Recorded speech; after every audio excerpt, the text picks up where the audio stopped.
émission bi yeewaa Sénégal. sunu gan ñu dalal ko ganugu RFM matin Kalidou Gaye directeur des affaires juridiques et des consommateurs ci ARTP autorité de régulation des télécommunications et des postes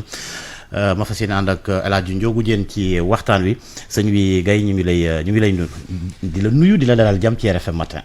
jërëjëf Georges maa ngi lay nuyu bu baax a baax maa ngi nuyu tamit El Hadji Ndiogou Diène di leen remercier si dalal bi ngeen ma dalal. mais dama bëggoon ngeen permettre ma balaa maa démarrer ñu sant borom bi subhaanahu wa taala julli si yonent bi sallallahu alayhi wa sallam aussi gërëm waajur yi masawu leen si ak njureel voilà di leen remercier si invitation bi au nom du directeur général ARTP monsieur Abdoul Ly. li waral invitation bi coow li moo di mbirum redevance yi nga xamante ne ñenn ñi jàpp nañ ne méthode bi ngeen utilisé xëy na ñu ngi koy ñaawlu waaye laataa loolu comme période mbas lañ nekk te njiit réew mi décrété na état d'urgence assorti d'un couvre-feu ci région bu Thiès ak région bu Ndakaaru coow jiboon na fii ci tarif yu Sonatel yi ba ngeen newoon waa Sonatel sax ñu delluwaat ca tarif yu njëkk ya waaye ba léegi mi ngi wéy ci mbas mi est-ce que fas yéene ngeen soññaat waa Sonatel ñu delluwaat ci la ñu newoon askan wi wala boog consommateur yi bëggoon ko. voilà merci Georges lu ma bëggoon a tàmbali mooy wax d'abord ci mission ARTP parce que soo waxee thème yi nga wax yi. su ko nit déggee te xamul lan la ARTP liggéey du ko mën a comprendre. waaw ARTP pour won askan wi ne moom kuréel la walla kër goo xamante ne nguur gi moo ko moom. voilà nguur gi moo ko moom mais dafa am lu mu ko sas nag mooy di saytu liggéey ñii di yëngu ci télécommunication ak poste voilà di saytu di xool tamit ba xam ñooñu yoon bi ñu leen rëddal ba xam ñoo ngi ci tegu voilà yoon boobu nag moo ngi ci code de communication électronique moo ngi ci yeneeni texte moo ngi aussi ci seeni cahier de charge ARTP tamit su loolu weesoo moom day xool ba xam ñooñu noonu di liggéey ci domaine yi ma cité ba xam concurrence bi mu ngi jaar yoon loolu yëpp nag ci askan bi la jëm c'est dañuy xool rek nan la ñuy fexe ba waaye jëfandiku yi gis ci seen bopp voilà loolu la ARTP di liggéey ci gannaaw loolu tamit nguur gi nga xamante ne moom fréquence yi dafa dénk gestion bi ARTP voilà ARTP tamit dafa doon kuréel boo xamante ne tamit day xelal nguur gi ci mbirum télécommunication ak mbirum poste voilà ci premier thème bi nga wax bi mooy fréquence yi lu ñu mën laataa ñoo ci fréquence bi ñu àddu ci tarif yi nga xamante ne tarifu communication yi ak tarif yu bees yu Sonatel ci jamono mbas bi pour comprendre tarif yi tamit il faut ñu xam ne régulation soo ko déggee dañ koy ci marché yi ñu libéraliser la nekk voilà marché yi ñu libéraliser nag mooy comme ni ko économistes yi di waxee ça se régule par la loi de l'offre et de la demande mais ci histoire dañ dem ba xam ne loolu noonu loi de l'offre et de la demande mënul satisfaire à 100% population parce que ci biir loolu opérateurs yi mën nañ déggoo def ay tarifs yu njëg yoo xamante ne population bi mënu ko du ci gis boppam ñoom tamit ñenn ñi mën nañu combiner fexe daaneen ñeneen ñi après yëkkati prix yi voilà léegi nag régulateur loolu moo tax ñu créer ko pour mu chercher équilibre boobu équilibre bi mooy ne il faut règle marché yi jouer mooy ne nag les tarifs sont fixés librement par les opérateurs loolu la texte yi wax mooy ne opérateurs yi ñoom ñooy xool ku ci nekk ci say coût ak ci say ak yeneen aspect yoo xamante ne da nga koy intégrer nga fixer say tarif concurrence bi sax fa la ne voilà mais régulateur bi du bàyyi rek marché bi demee noonu loolu moo tax ba opérateur bi nga tudd léegi ba mu defee ay tarifam dans un premier temps ARTP def ci système am ne tarif yi kat du ay tarif anticoncurrentiel donc moo tax amul problème léegi nag mais tarif yooyu dafa intervenir ci contexte boo xamante ne contexte pandémie bi nga wax bi voilà léegi ARTP nag jël ay éléments de contexte invoqué ko pour ne Sonatel na tënku ci tarif yooyu voilà donc na maintenir tarif yu jëkk ya ba nga xamante ne léegi nag est-ce que ñoom opérateur bi avant ñuy décider di doxal tarif yooyu mu nekk en vigueur est-ce que saisir na leen ba pare laaj ci seen xalaat ba ngeen jox leen seen xalaat ñu soog ko mën a wéyal. waaw joxoon nañu saisiroon nañu parce que ñun loolu dafa am ay textes yoo xamante ne ñoom da leen di def obligation balaa nga def tarif même tarif promotion yi nga soumettre ko ARTP nag comme ni ma wax principe comme tarif yi sont fixés librement moom lu muy xool mooy est-ce que tarif yi du biaiser concurrence bi voilà su dee tarif yooyu du biaiser concurrence bi rek da lay ne demal voilà mais ba ñu toogaatee ba xalaat bu baax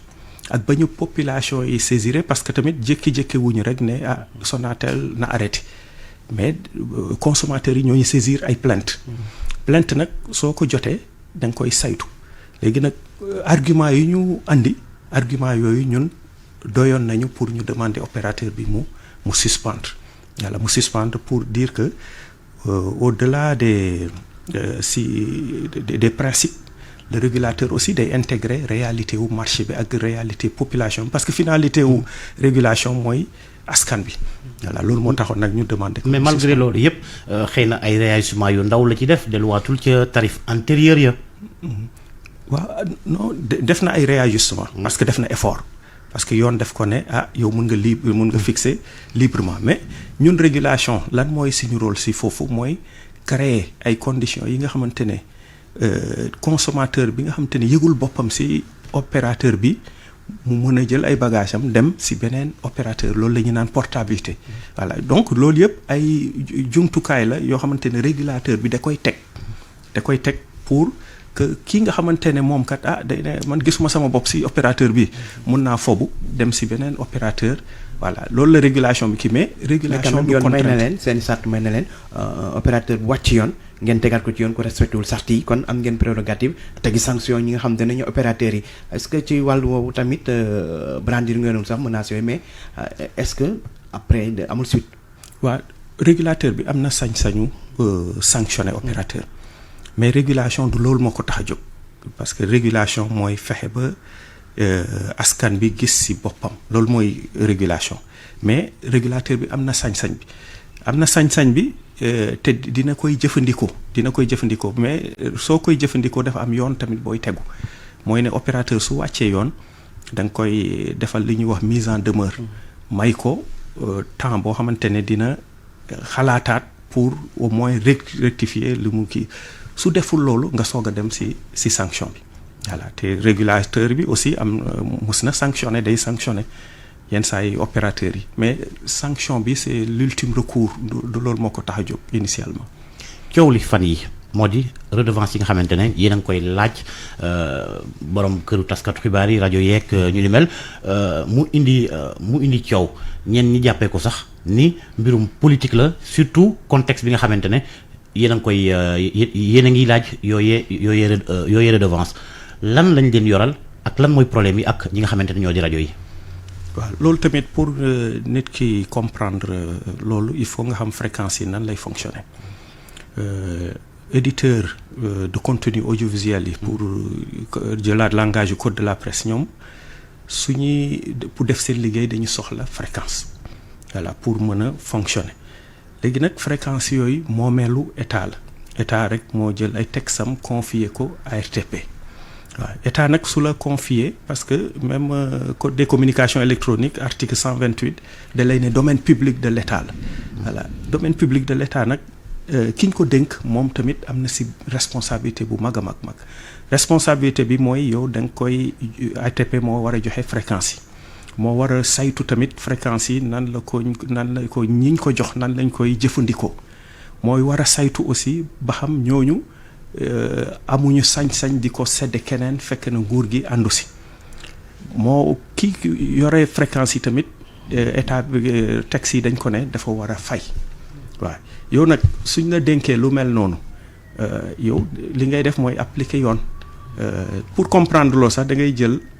benn misaal rek la ñuy joxe nga misaal ko ci domaine foncier parce que comme dañ ne domaine public de l'état la nga méngale ko ARTP comme agence immobilière waaw mun naa leen sax poser question yi xam naa su ma leen ko poser yéen sax yéen conclure débat bi yéen soo leen nekkoon agence immobilière borom immeuble yi confier leen voilà nan ngeen di def voilà nan ngeen def mooy ne da ngeen di xool noo leen di placer mais tamit di nga fexe ba ki nga jox immeuble yi mu fay voilà loolu logique la ARTP noonu lay fonctionner ak fréquence yi moo tax nag toujours léegi yan critères la ñuy fixer redevance yi ba xam ku nekk li nga war a fay waaw redevance yi textes yi ñoo ko fixé textes yi ñoo fixé ay redevance pour rajo yi télé yi opérateur télécommunication yi képp kuy jëfandikoo fréquence ak ñi nga xamante ne peut-être sax dañ leen a exonéré voilà parce que ñoo ngi yëngu peut-être ci service public donc loolu textes yi ñoo ko kii te ma wax leen dara mooy ne xam nga fréquence yi moom kii ñi koy jëfandikoo dañ ne woon dafa cher léegi ñu dem jooytu ko ci président de la république léegi président de la république en 2019 jël benn décret ak benn arrêté wàññi fréquence yi voilà te wàññi bu baax lañ ko def parce que fréquence FM yi rek wàññi nañ ko de 75%. Ça veut dire que ku doon fay ñaar fukk léegi juróom-ñaar fukk ak juróom ngay fay lañ la wàññil donc juróomi dërëm ngay fay xam nga loolu wàññeeku na ku doon fay ñaar fukk ñu ne la léegi juróomi dërëm ngay fay waaw voilà juróomi dërëm ngay fay parce que baisse bi 75% la baisse bi dafa bëri télé yi ñu defal leen même chose voilà donc loolu wàññi nañ ko bu baax mais comme ñun tamit dañu dénk rek fréquence yi am nañu sañ-sañ di laaj te ñi ñuy laaj ñëpp lañ ko laaj du yenn organes yi rek. si fa bëggoon ñëw ndax ñenn ñi dañoo jàpp ne da ngeen singali yenn kër yi. déedéet ñun commandement de payer parce que affaire yi processus la su année bi tàmbalee li ñuy njëkk def mooy éditer ay factures jox nit ñi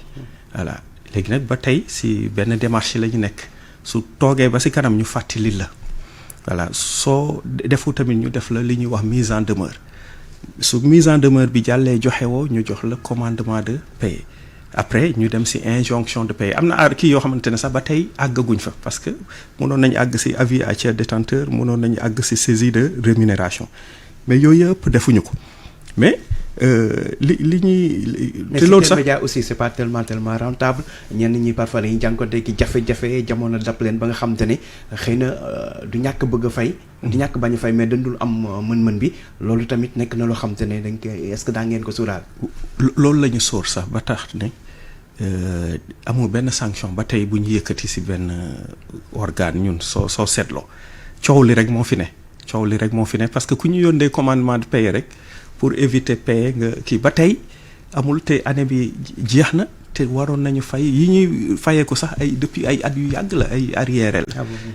mais loolu yëpp nag ARTP ak nguur gi dañoo comprendre ne effectivement éditeur de contenu audiovisuel yi dañu am ay difficultés comme ñëpp waaw moo tax nag ñu comprendre leen moo tax ñun ba coow li juddoo sax daf ñoo jaaxal parce que dañ ne ñun dañuy fayeeku te ni ñuy fayeekoo sax dafa ànd ak dal parce que ba tey saisiruñu kenn lu dul ay commandement ay actes mais lu tax nit ñi di ko méngale ak politique c'est que peut-être période bu muy intervenir la parce que tamit ñun processus bi kenn du ko gis depuis début d'année li nekk fin d'année rek la ñuy gis parce que fin d'année structure privée comme structure publique yow soo toogee ba fin d'année amoon nga ay objectif da ngay ne man kat àgg naa fii kon donc naa laaj ñi nga xamante ne yoreel nañu nguur gi waxuma sax ARTP parce que nguur gi moom loolu naa leen ne saa waay fay leen voilà donc loolu nag la ñuy interpréter peut-être dafay coïncider ak ay événements mais pour rassurer leen ne ARTP loolu amul benn coloration politique ci décision yooyu mu jël d'ailleurs sax texte yi nu ñu ko organiser du DG wu ARTP moom mooy recouvrer mais agent comptable yu nekk ARTP moom mooy recouvrer parce que moom agent wu ministère des finances la boo xam ne dañ koo détaché ARTP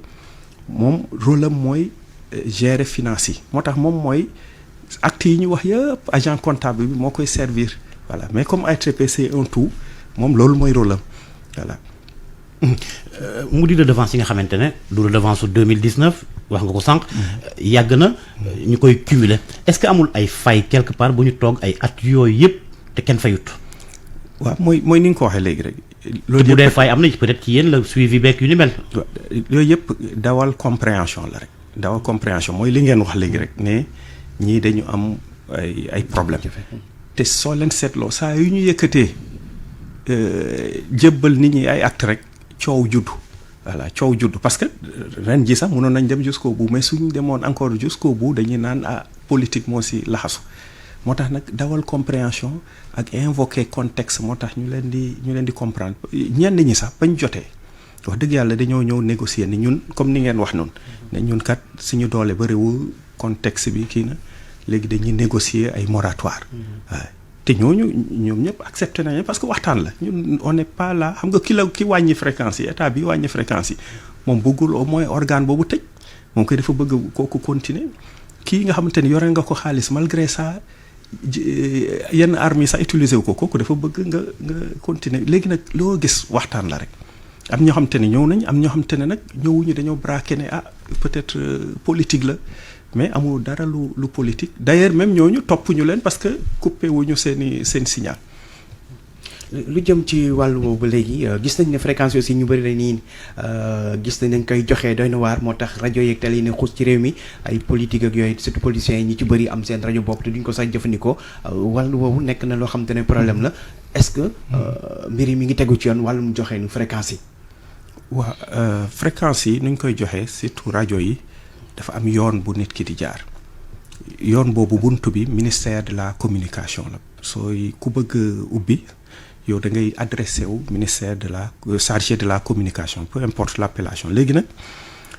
ñooñu noonu suñ jotee dossier bi dañ koy jébbal ARTP comme moom mooy gérer fréquence te sans fréquence tamit rajo moom peut-être amul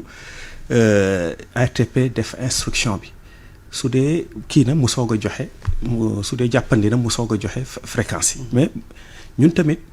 parce que ñu bëri dañ leen di jox fréquence mais duñ ko jëfandikoo dañ koy bàyyi noonu muy nelaw alors que am na ñeneen ñu ko gën a soxla loolu yëpp am na lu si yoon wax waaw yoon nee na yow suñ la joxee fréquence nga toog 6 mois utiliser woo ko ARTP am na sañ-sañu jëlaat fréquence yi loolu moo tax fan yi passé xam naa suivre ngeen actualité boobu directeur général ARTP monsieur Abdouli dafa def benn contrôle gis ne sur 521 fréquences 131 ne sont pas kenn utiliser wuñ ko ñooñu nag dañ leen adressé mise en demeure voilà te te dinañ ko retirer su dee ñoom mettre luñ ko en service loolu yëpp si li nga wax la c'est-à-dire que comme fréquence tamit loo xamante ne dafa rare la am na ñu ko soxla ñun on s'est dit que ñi nga xamante ne utiliser wuñu fréquence te jox nañ leen ko ñooñu dañ koy retirer. voilà si yoon boobu lañ nekk demeure bi ba ñaata temps la pour ñu fréquence yooyu dox wala ngeen nangu ko ci ban délai la. donc mise en demeure bi ñu leen jox 30 jours la. waaw comme ils avaient 6 mois pour mettre en service ñun tamit ñu toog 6 mois gisuñu ne tàmbaliwuñu ñu def leen mise en demeure ne leen 30 jours su jotee soo leen utiliser wu fréquence yi ñun dañ koy jëlaat. voilà te si yoon boobu lañ. ci tënk ñaata lañ leen yoral ci wàllu koppar ci redevance yi. bëri na parce que bëgguma wax ci rajo sax ku nekk loo. non boo boolee je veux dire. waaw ay milliards la yoruma sax chiffre cumulé de peut-être comptable yi ñooy gérer loolu mais yoruma chiffre cumulé mais je sais que bëri na lool c'est des milliards.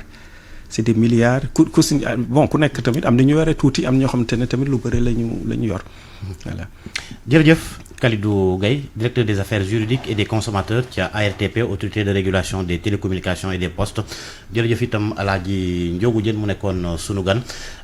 di ko gërëm di leen gërëm ci